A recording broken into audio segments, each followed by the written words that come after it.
Olá a todos e a todas. Boa noite para quem é de boa noite e um bom dia para quem é de bom dia. Vamos começar aqui a nossa última aula dentro do nosso curso de Ecologia, nossa 10ª aula, para depois a gente dar sequência com a nossa parte de Botânica. Então, a ideia hoje é a gente falar sobre os impactos dos humanos nos ecossistemas, né? De maneira geral, então, falar um pouco sobre poluição, tá? Vamos dar uma olhada nos objetivos para hoje, né? Então, a ideia aqui dessa nossa aula de fechamento, né, do nosso curso de Ecologia é a gente conseguir integrar, né, os diferentes assuntos que foram tratados nas aulas anteriores, né?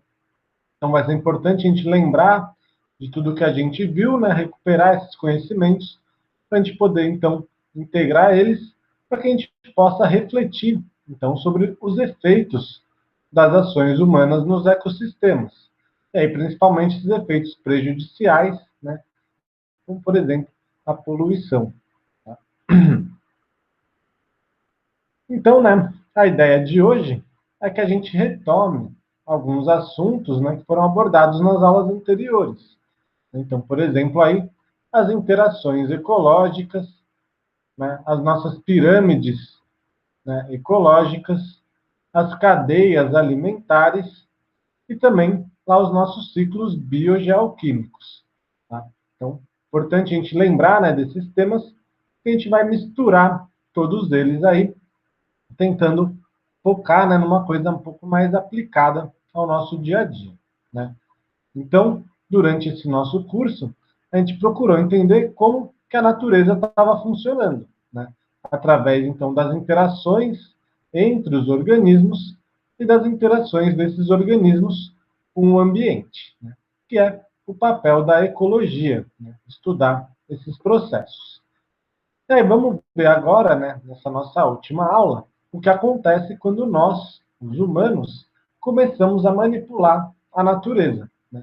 E aí é um ponto de a gente começar a provocar, então, desequilíbrios naquelas relações, né, que a gente viu, tanto entre os organismos, como também entre os organismos e o meio ambiente. Né? Essas relações, essas interações que vão estar, então, regulando o funcionamento dos ecossistemas. Né? Então, por exemplo, a gente pegar um ecossistema natural, aqui como a floresta amazônica, a gente viu, né, que nesses ecossistemas a gente tem lá várias relações, né, entre os organismos, né, as interações ecológicas. A gente viu que os organismos eles se alimentam dos outros, né, que a gente tem os produtores, que são as plantas, né, que captam energia luminosa e produzem então o seu alimento, que vai servir, né, como base para o alimento aos outros organismos, né, e que a matéria e a energia elas vão estar fluindo, né, ao longo dos diferentes níveis tróficos aí nos ecossistemas, lá, né, no ciclo da água, no ciclo do carbono, no ciclo do nitrogênio e assim por diante, né? Então, toda essa natureza, ela está ali, de certa forma, num equilíbrio alcançado, né, através aí de milhares e milhões de anos dos processos evolutivos, né? Então, dessa relação, tanto entre os organismos que ocupam esse ambiente e como o meio físico que está interagindo com esses organismos, formando, então, esse ecossistema. Mas aí, né, chegamos nós, seres humanos, aí, e começamos a alterar, né, modificar profundamente esses ecossistemas. Então, por exemplo, né, quando a gente chega lá no meio da floresta amazônica e começa a fazer mineração, né, principalmente a ilegal, né, que causa impactos imensos, mas mesmo a mineração legal, né, também ela causa muitos impactos extremamente degradantes para a natureza. Então, quando a gente começa então, a alterar esse ambiente natural, é interessante a gente começar a pensar, então, o que vai acontecer com os animais que vão estar vivendo nesse local, né? Por exemplo, os peixes, quando a gente começa a usar o mercúrio, né, para tirar o minério, né? E esse mercúrio é tóxico. Então, o que vai acontecer com os animais que vão entrar em contato com esse mercúrio, né? Ou então com a flora, né, com as plantas desse local. Então, o que acontece com a vegetação Quando a gente vai lá, tira essa vegetação, destrói o solo, né, que está nesses lugares, e ainda contamina esse ambiente. E uma coisa muito importante também, né, que a gente não pode esquecer de pensar quando a gente está tratando também da ecologia, né, e dos assuntos biológicos, que nós, seres humanos, também fazemos parte, né, desse ambiente.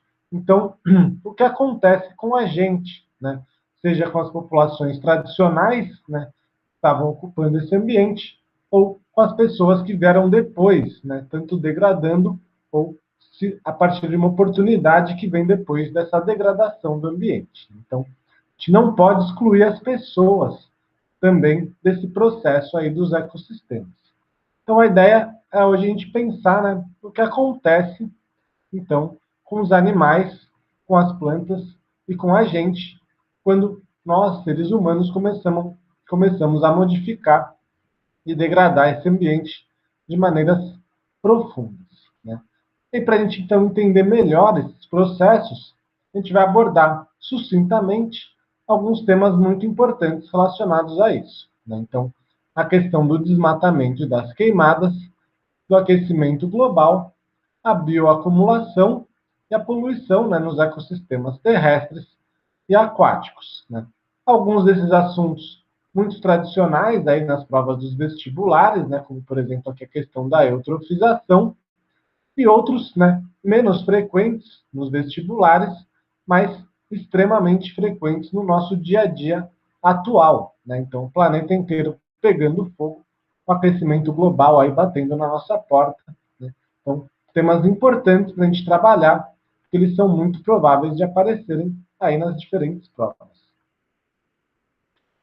Então, vamos começar dando uma olhada, né, com os impactos do desmatamento e das queimadas aí nos ecossistemas, né? Então, uma coisa que é importante, né, a gente ter em mente é que o desmatamento, né, e aí a gente pode tornar esse conceito mais amplo, né, chamando isso de remoção da cobertura vegetal nativa, que nem sempre a gente está desmatando, né, tirando uma floresta, às vezes a gente está tirando um campo natural, né, ou algum outro tipo de vegetação.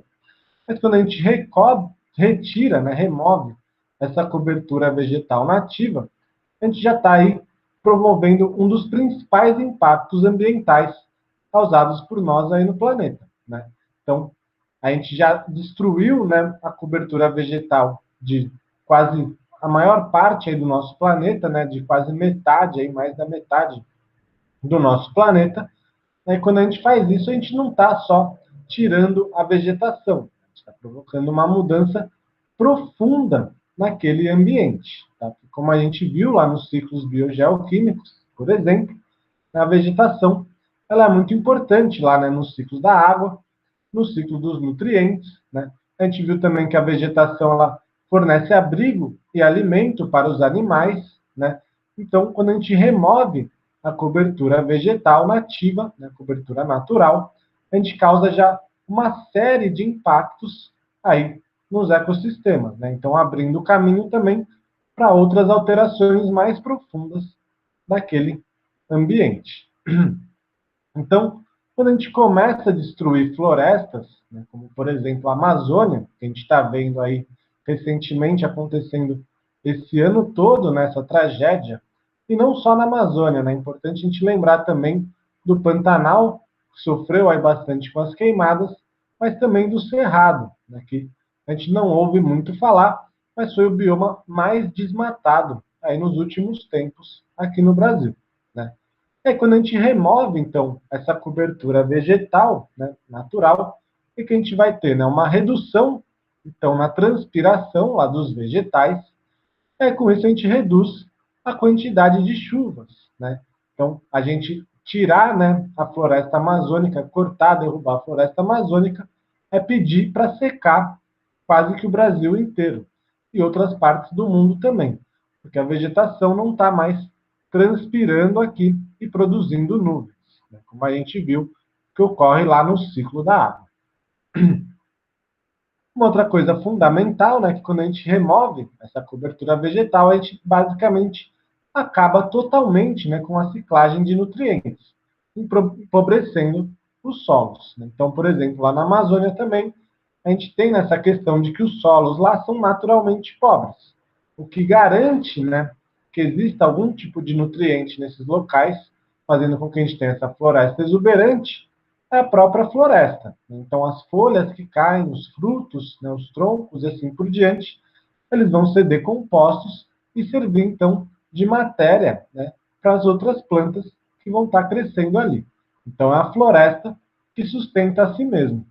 Uma vez que a gente remove, então, essa floresta, então a gente empobrece rapidamente os solos, eles ficam extremamente degradados, né? Não servindo nem para cultivo, nem para pastagem, e aí também ficando muito difícil de voltar a uma floresta exuberante e grande como a Amazônia, né? Então, um impacto muito grave aí causado pelo desmatamento, pela remoção dessa cobertura vegetal. E uma outra coisa que é muito importante, né, da gente observar, e aí um impacto mais global, né, do desmatamento, que é que ele libera muito carbono para a atmosfera, né? Então a gente viu que as plantas elas fazem fotossíntese e acumulam lá carbono, né, que estava na forma de CO2, elas pegam isso, convertem em açúcares e vira o corpo da planta, né? A celulose, a madeira que constrói aí as árvores, né? Quando a gente derruba essas árvores, elas morrem, elas começam a ser decompostas e aí todo esse carbono volta para a atmosfera, né? Então milhares, milhões de toneladas de carbono voltando para a atmosfera, né? E aí, interessante a gente observar, né? Por exemplo, aqui também na região sul, né, do país, lá no Rio Grande do Sul, no Alegrete, que era uma área que tinha vegetação natural, isso foi removido, né, para o cultivo, e hoje em dia o que a gente tem lá é um grande deserto, né? Então é isso, a gente diminuiu a quantidade de chuvas, a gente empobreceu os solos e agora não cresce nada nesse local. Então, isso aqui que parece o deserto do Saara, na verdade é aqui no Brasil, lá no Rio Grande do Sul, né, causado pela ação humana. Tá?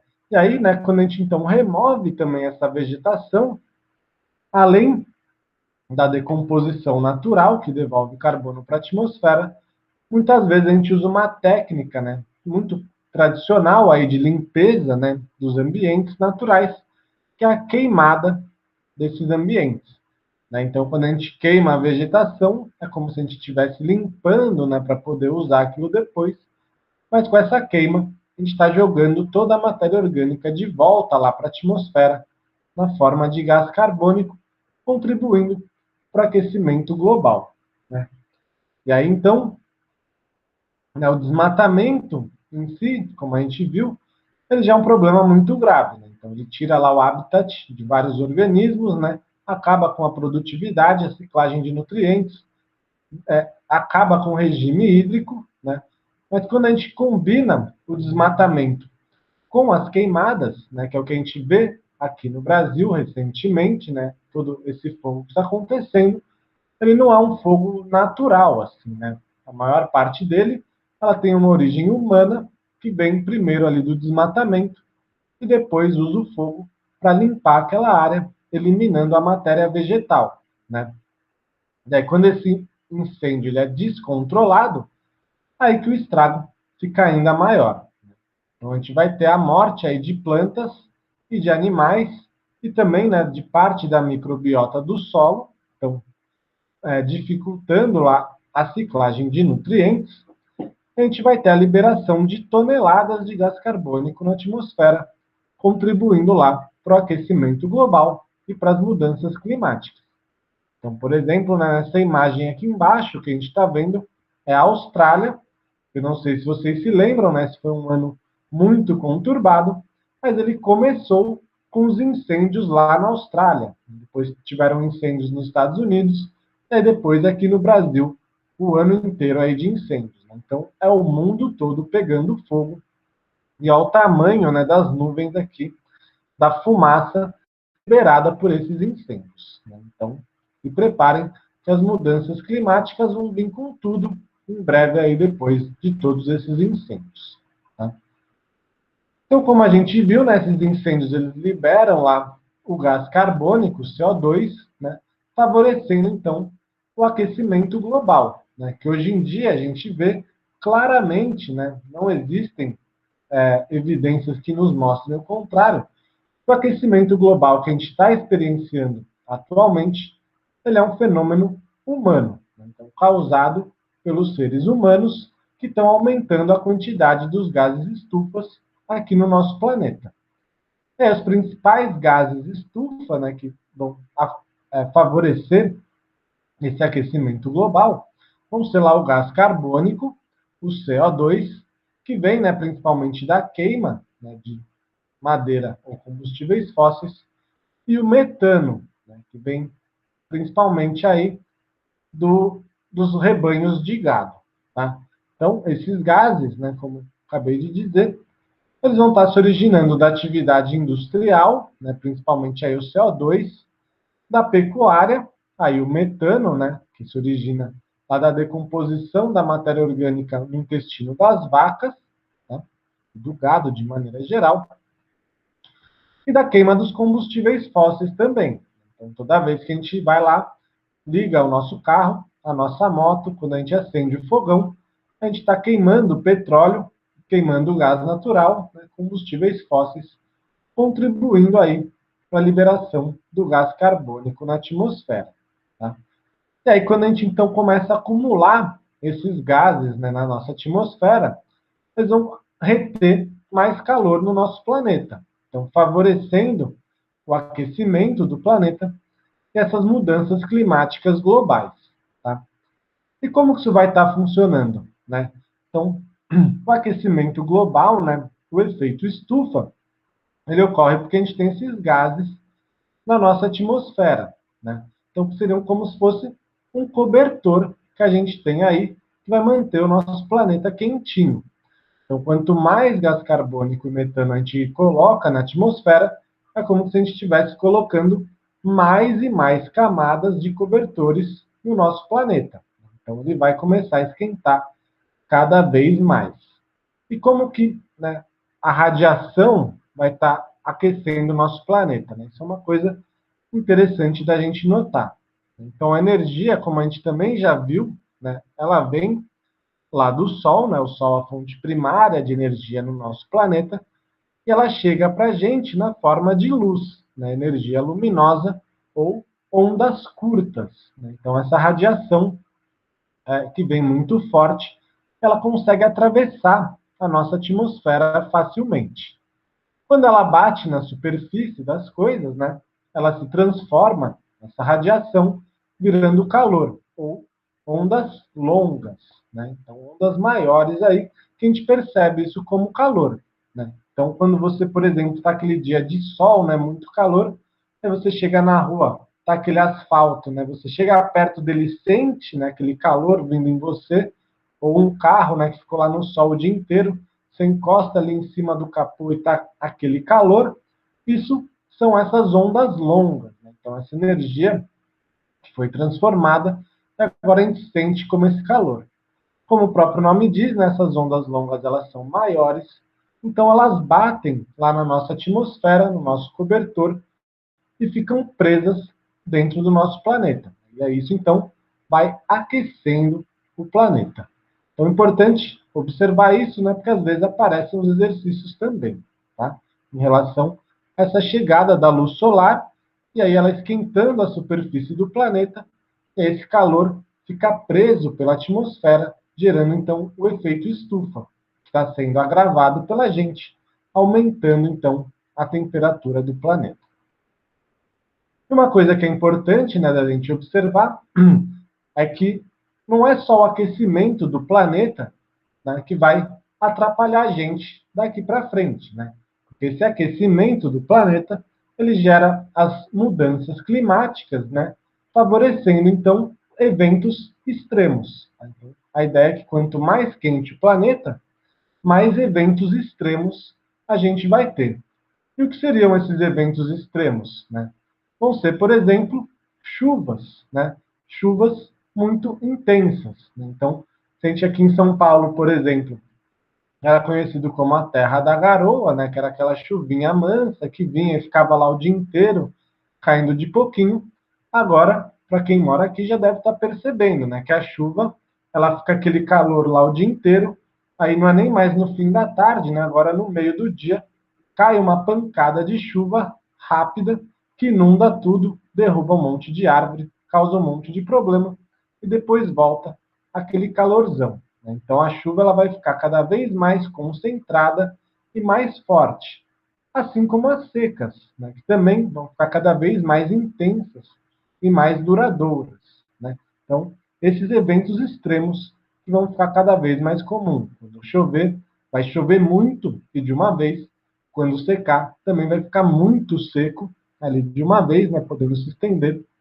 E aí, por exemplo, né, os tornados, né, os ciclones, que também são eventos extremos, favorecidos, né, pelo aquecimento global.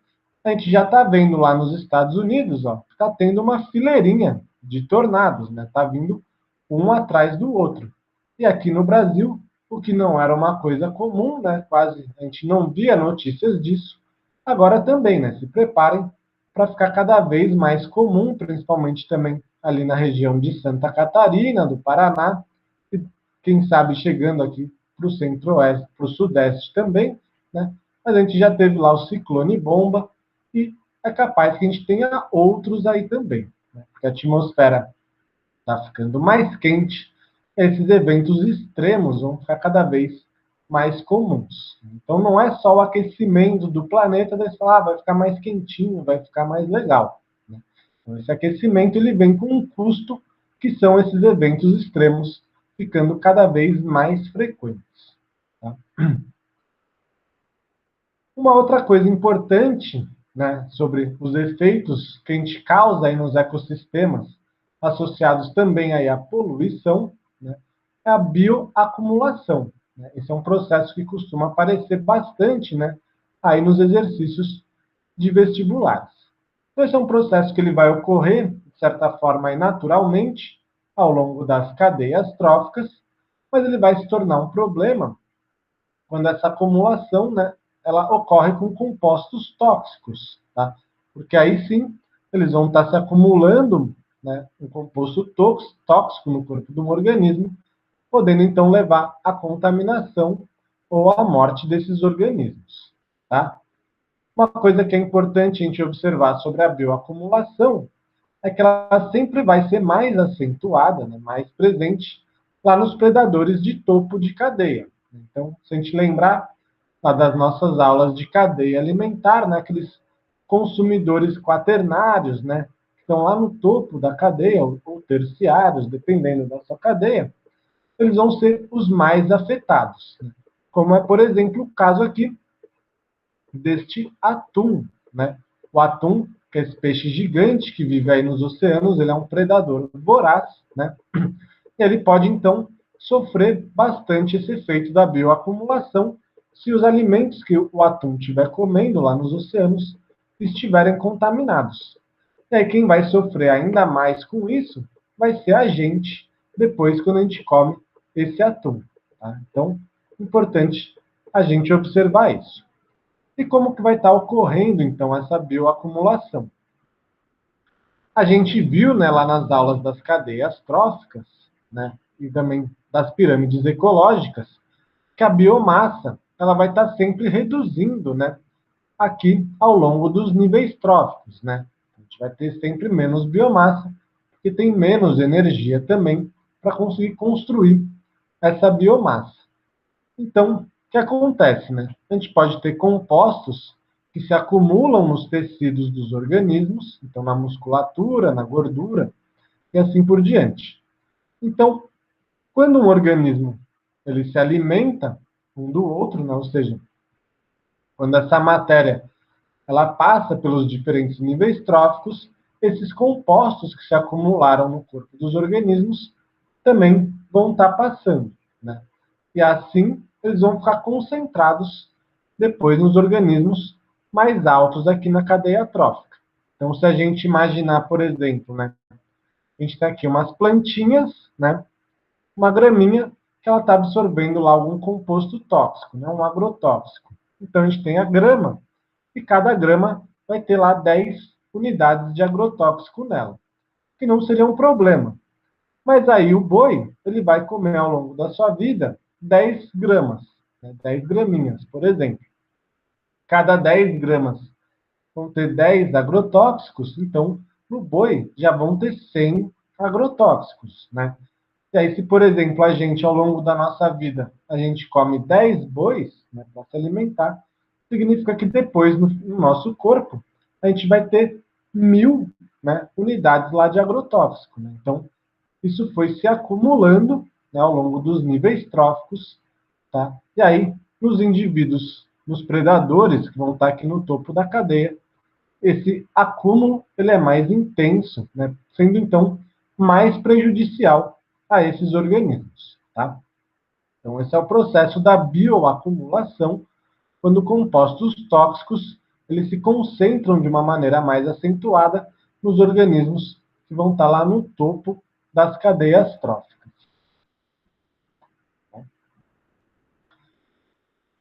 A bioacumulação, né, ela pode ocorrer tanto nos ambientes aquáticos quanto nos ambientes terrestres. Né? E ela vai estar afetando principalmente os animais, né, que vão estar ocupando esses ambientes.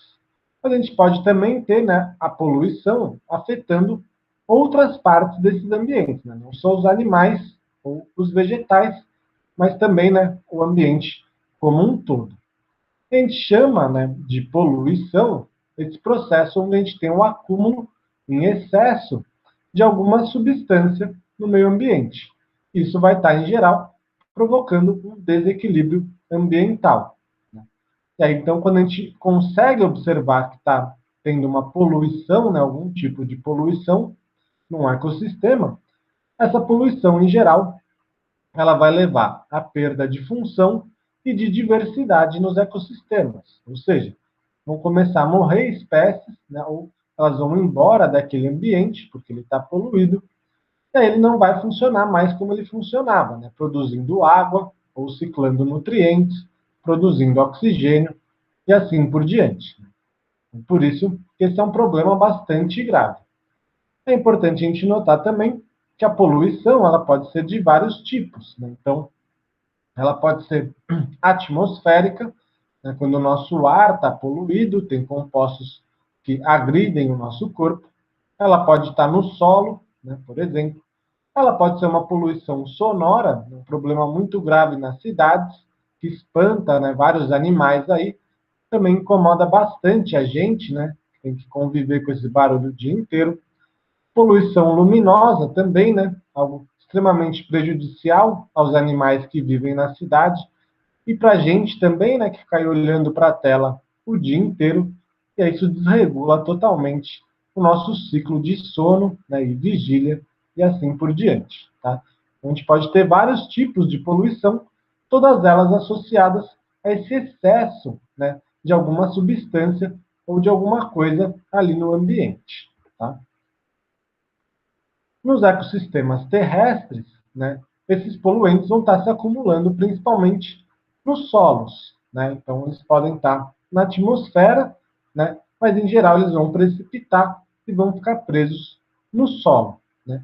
E esses poluentes podem ser, por exemplo, metais pesados, né, como é o caso lá do mercúrio, que a gente viu naquele exemplo da mineração, pode se acumular no solo e depois nas plantas, e aí nos animais que se alimentam dessas plantas, e assim por diante. E aí, quando a gente come, por exemplo, um peixe ou algum outro animal que cresceu próximo a uma região de mineração com excesso de mercúrio, a gente vai estar se contaminando também, né, por causa desse processo aí também da bioacumulação.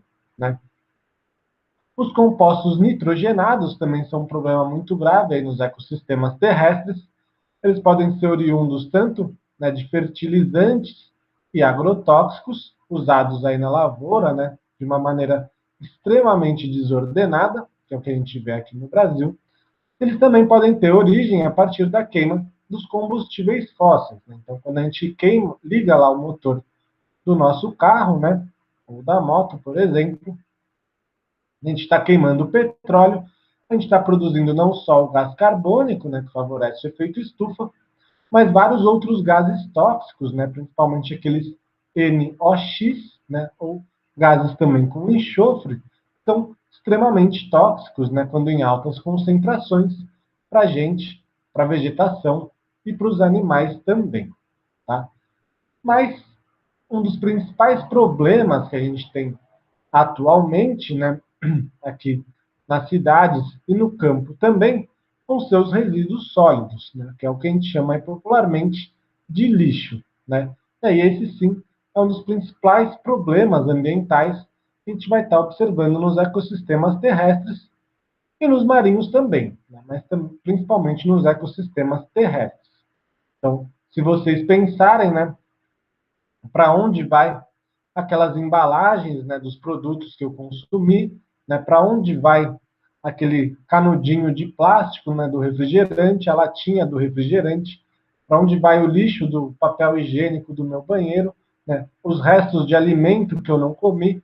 Então, tudo isso é o que a gente chama aí de resíduos sólidos e que isso tem que ter um destino, né, tem que ter um fim que muitas vezes não é o mais apropriado, né. Fica, por exemplo, lá em lixões, né, tudo junto, acumulado, isso não é degradado de uma maneira correta, isso libera gás metano, né, na nossa atmosfera, contribuindo lá para o efeito estufa, libera o chorume no solo, contaminando também os nossos solos, além, né, de ser uma paisagem horrível, né, uma paisagem morta, uma paisagem fedida, e que infelizmente, né, por causa também dessa nossa desigualdade social, serve aí de trabalho, né, e de abrigo para várias pessoas que têm que se alimentar desses resíduos aí ou buscar renda nesses lugares, né? Então, os resíduos sólidos, né, o que a gente faz com o nosso lixo, é um dos principais problemas que a humanidade encontra aí hoje em dia. E, né, óbvio que reciclar é uma coisa muito importante, reutilizar também é fundamental, mas a principal forma, né, da gente combater esse excesso de produção de lixo é consumindo menos. Né? A gente tem que pensar realmente o que é importante, o que a gente precisa consumir, se a gente precisa consumir as coisas da maneira como a gente consome. Né? Então, isso é fundamental para a gente começar a abordar esse problema dos resíduos sólidos de uma maneira mais efetiva, né? E não só ficar gerando lixo e depois ficar pensando em como dar um fim nesse lixo. Né? A gente tem que pensar em como diminuir a quantidade de lixo que a gente vai estar produzindo para ficar mais fácil depois a gente cuidar desse pouco lixo que a gente produz. Em relação aos ambientes aquáticos, né, uma boa parte, né, do que a gente viu dessa poluição que vai estar afetando os ecossistemas terrestres, seja lá pelos agrotóxicos, seja, né, esse lixo, né, esse chorume, seja essa poluição lá dos NOx, né, esses nitritos, nitratos que ficam na atmosfera e precipitam, de alguma maneira, né, eles vão acabar também chegando aos cursos d'água. Né? Então, quando chove, os solos são lavados, né, a gente tem aquele processo lá da lixiviação, vai estar, então, retirando esses poluentes do solo e jogando eles para os cursos d'água. Primeiro para os rios, depois aos oceanos. Né? Então, de certa maneira, né, a poluição dos solos também vai estar contaminando os rios e os mares, né, e também os lençóis freáticos, de onde a gente tira a água a qual a gente bebe. Uma coisa também essencial aí. Tá? Em ambientes tanto rurais quanto urbanos, né, um dos piores efeitos da poluição, né, aí seja essa poluição, né, que vem dos esgotos que a gente produz na cidade, ou do excesso de fertilizantes, que é usado lá nas lavouras e acaba escoando, né, para os rios e para os lagos, né, é o problema da eutrofização lá dos corpos d'água. Né? Então, esse processo onde a gente vê, primeiro, num primeiro momento, né, uma proliferação de algas, né, então ficando tudo verde, né, que nem nessa imagem, e depois uma mortalidade, não, uma mortandade dos animais aquáticos, aí, principalmente peixes e outros animais grandes, por causa da falta de oxigênio na água. Tá? Então vamos ver um pouco mais de detalhes como que ocorre esse processo da eutrofização. Para quem é de São Paulo, conhece, por exemplo, o rio Tietê e o rio Pinheiros, né? São dois rios totalmente eutrofizados são rios que a gente considera praticamente mortos, né? Sem vida nenhuma. Para quem é do Rio de Janeiro, uma coisa parecida lá com a Baía de Guanabara também, né? A quantidade de esgoto é tão grande que causa esse processo aí da eutrofização, acabando basicamente com a vida desses lugares, tá? Então vamos ver como isso funciona, né?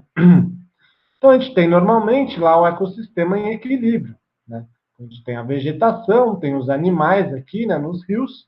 Então os ciclos lá do nitrogênio, do fósforo, do oxigênio, eles estão regulados. Está todo mundo feliz consumindo um pouquinho, devolvendo um pouquinho e lá coexistindo.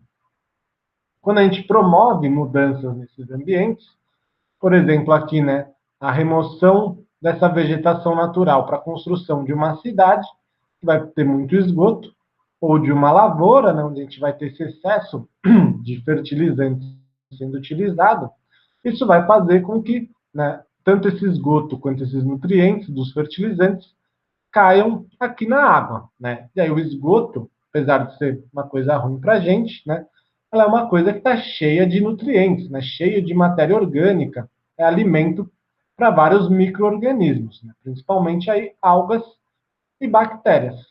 Então, quando começa a cair esse esgoto ou esses fertilizantes aqui num rio, é como se a gente estivesse dando alimento para essas algas e bactérias. Elas vão começar, então, a proliferar, a se reproduzir, né? Crescer, crescer, crescer. E com isso, elas vão consumir todo o oxigênio presente nessa água. Tá? Então, esses organismos que fazem a respiração aeróbica, né? Então, vão gastar todo o oxigênio dissolvido na água. Quando acaba esse oxigênio na água, né? Então, a gente tem uma mudança na composição das espécies aqui, e todos esses organismos que precisam respirar oxigênio, eles acabam morrendo. Então, as algas morrem, os peixes, crustáceos, né? Vários outros organismos aí um pouco maiores acabam morrendo, e o que a gente tem são basicamente os organismos anaeróbicos, né? São bactérias, tá? Então, a gente vai ter um domínio aqui das bactérias, fazendo então com que esse ambiente fique praticamente todo morto, né? A gente não tem mais peixes, não tem mais crustáceos, é aquele cheiro horrível, né? A água turva, né? Marrom, ali escura, justamente por causa desse excesso de micro-organismos, agora anaeróbicos, porque acabou o oxigênio dessas águas. Tá? Então, o processo de eutrofização, ele basicamente é esse processo de acabar com o oxigênio da água, né, através do excesso de organismos que vão estar respirando ali. Esse excesso de organismos vem do excesso de poluição que vai servir de alimento para esses organismos. Tá? Então, é uma coisa aí muito frequente nos exercícios, né, nos vestibulares, que vale a pena a gente prestar uma atenção nesse tópico. Em ambientes marinhos, né, como nos oceanos, por exemplo, a gente tem um outro problema grave, né, além da eutrofização, que é a morte dos recifes de corais, né, que também é um impacto muito grave causado por nós. Né? Então, a gente sabe aí que os recifes de corais eles vão ser os berçários, né, da vida marinha.